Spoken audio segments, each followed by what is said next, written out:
বিচার ব্যবস্থা শুরু হবে। বিচার যখন শুরু হবে,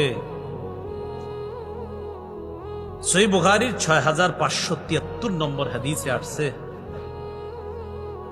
সাহাবায়ে কেরাম রাসূলুল্লাহ সাল্লাল্লাহু আলাইহি সাল্লামকে প্রশ্ন করলেন, হাল নারা রাব্বানা ইয়াউমাল কিয়ামা। হুজুর, একটা কথা জানতে মন চায়, কিয়ামতের ময়দানে কি আল্লাহরে দেখমু? নবীজি জবাব দিলেন, হাল তুদারুনা ফিশ শামসি লাইসা দুনাহা সাহাব। ক্বালু লা ইয়া রাসূলুল্লাহ। নবী বললেন, সূর্যের নিচে যদি মেঘ না থাকে, সূর্য দেখতে তোমাদের কোনো সমস্যা হয় কি না? সূর্য নিচে মেঘ নাই, বলেন তো এই সূর্য দেখতে কোনো সমস্যা হয় না? সাহাবীরা বললেন, না হুজুর, কোনো সমস্যা হয় না। এবার আল্লাহ নবী বললেন, হাল তুদারুনা ফিল কমার লাইসা দুনাহু সাহাব।